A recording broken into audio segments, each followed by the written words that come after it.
trying to count and making signs or whatever. But after a while, you make enough mistakes and you just look at this little beauty and you just turn around and cut it as so.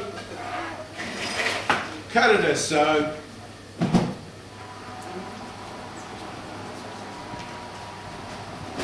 You get your handsaw. And guys, don't struggle. If a woman sees you struggling, it's a turn-off, all right? She wants you to think that you just have fluid motion. Okay, so you can be looking at it at the same time. What's that guy with the pasties? The woman whisperer or something? What was it? So we've cut through. Come here, baby. And now we just give it a little bend forward. Nobody picked up on that, okay. Little scalpel here breaking everything. The moment you see the flesh, swear to God, that is just stunning. Just look at that colour. Rich and gorgeous. Oh, I didn't count the ribs. 1, 2, 3, 4. Oh, okay. Now, legs. Now, a few of you boys are pretty experienced at this. You don't need the handsaw anymore. You're pretty experienced at this because you just rub on the legs. Rub on the legs. Keep away from the backside. That's different. They don't have that in the country, do they? In Perth, it's full of them. We wear stainless steel underwear now because it's legal. It's legal. You know, it's legal. What you're trying to find, guys, is the bone that's right on the hip. And, you know, if you don't do a lot of sheep, just practice on your partner. With the guy's clothes, because you don't want to have to bloody look. It's stupid. Touch, find the joints. So you can put the knife in there and you feel the bone, and you say, no, I've got to be just a little bit past it. Push your knife in, feel the bone, push your knife in, feel the bone. Push your knife in. Not on your partner. No, you're allowed to, no knives in the bed, but you're allowed to poke and push and stuff like that. Okay, so the idea is that we pick up over here, and we come back, and we're trying to get around the hip. And then we drop it over here. And what I'm cutting now, guys, is the T-bone. Do you follow? It's the T-bone joint because the loin joins the rump. And I'm separating the T-bone. And it's a beautiful, beautiful place to be. Oh, is that all right, darling? Can you feel that?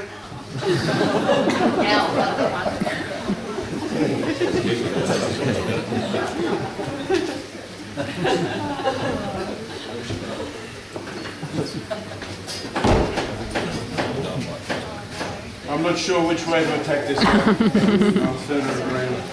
Ladies and gentlemen, with a little knife, a handsaw that helps us cut that off, and getting those beautiful joints on the legs. You've got the little tiny fillets and the eyes of the back strap.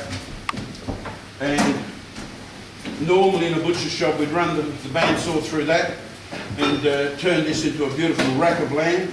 A short loin of lamb here. When it's a double loin it becomes a saddle.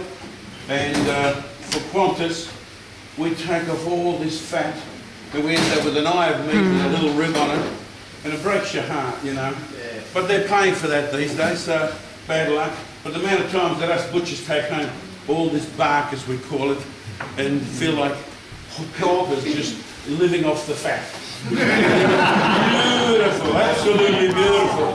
Now, in a moment we're going to get you to sit down and then later on I'll do more, but I just think it'd be a crime while you're all up here not to show you something with the leg. When you cut a sheep, if somebody's given you a nice sheep, if someone's given you a nice sheep and you don't know how young it is, that little joint there,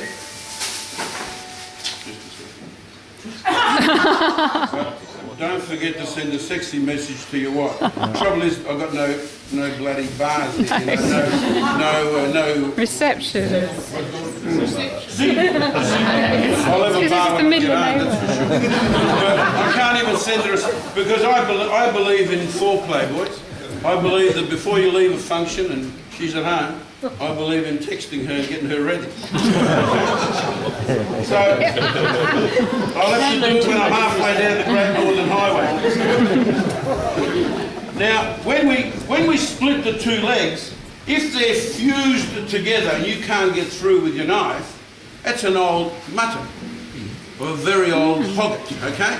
Because the older they get, while they're young, they've got this beautiful cartilage holding them together, and the knife just slides straight through. When it gets older, that fuses together, and if you have to use a handsaw, you know it's older meat. So accordingly, you will cook it differently. A little bit longer, a little bit more carefully, lower temperature, and when you want to take it off, there's another beautiful joint right there. We call that the ham joint, because when we're doing legs of pork, we want to get rid of those excess bones on the crutch.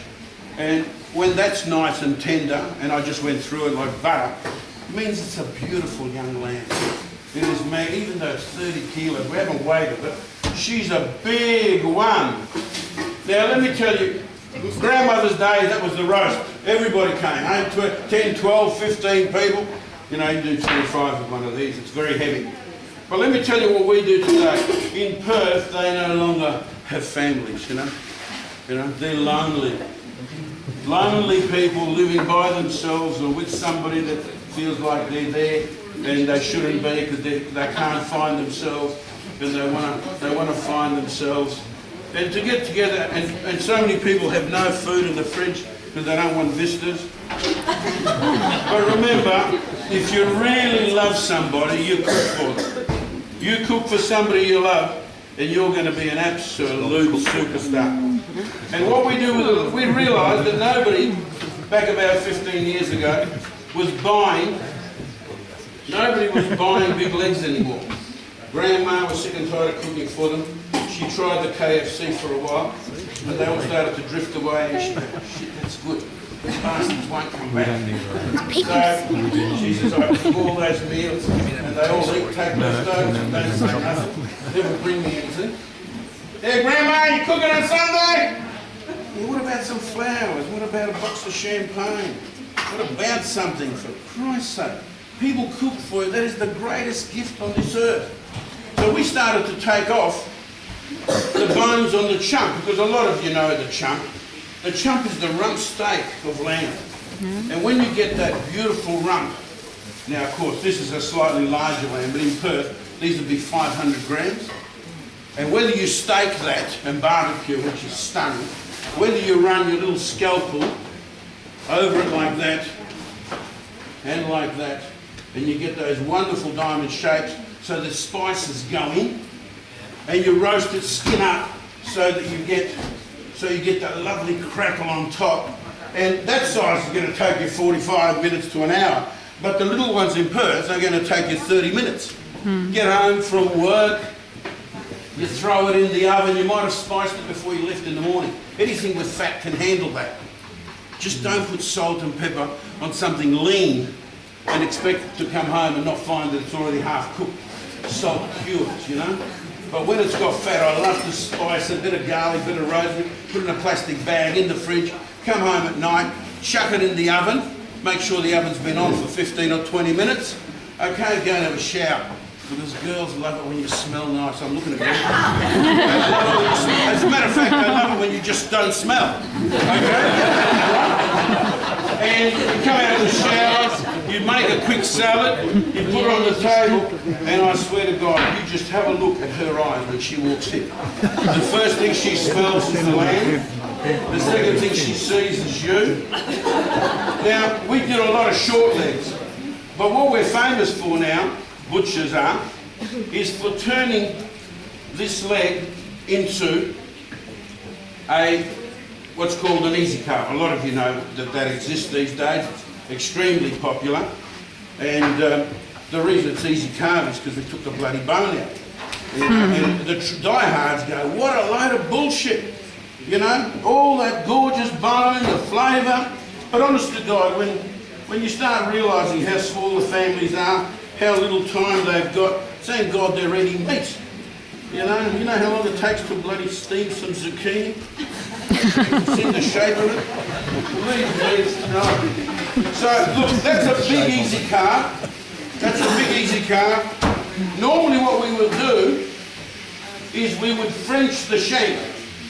I don't know why it's called French, it should have been called Italian, but it's a bloody nice thing to do.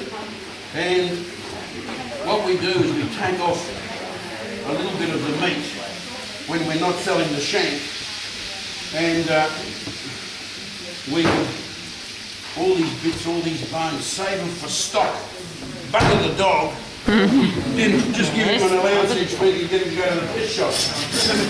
You can buy some of that horse meat that's full of drugs. So, just look at how beautiful that is, eh? Just look at how beautiful that is. Now, when this is too big, we steal, I'm nearly done, 5 minutes, for those that want to serve the soup.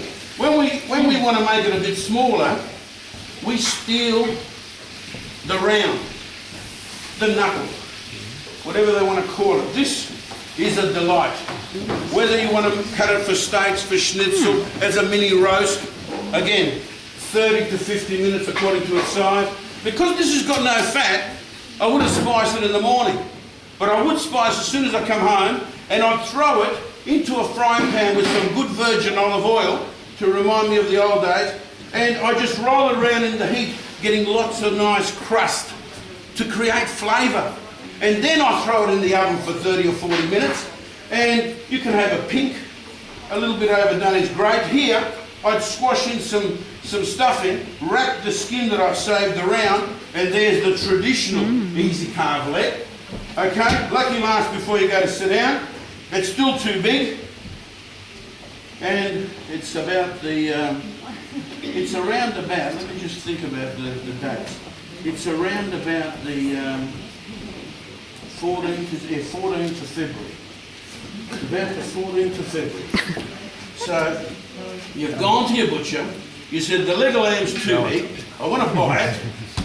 So turn it into all these roasts. So he gives you a rump around the top side, a silver side, put some stuffing in there, make it a nice looking roast, easy to carve.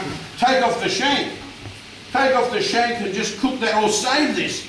After you've had half a dozen legs of lamb and you've got 6 of those in the freezer, you've got 6 for a nice dinner party.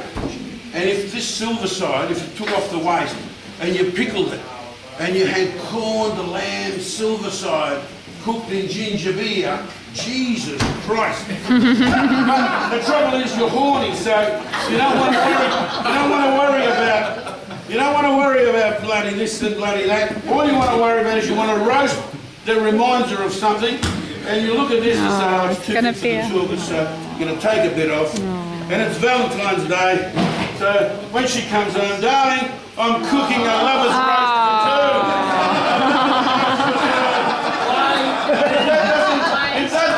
You laid, so you get a bathroom.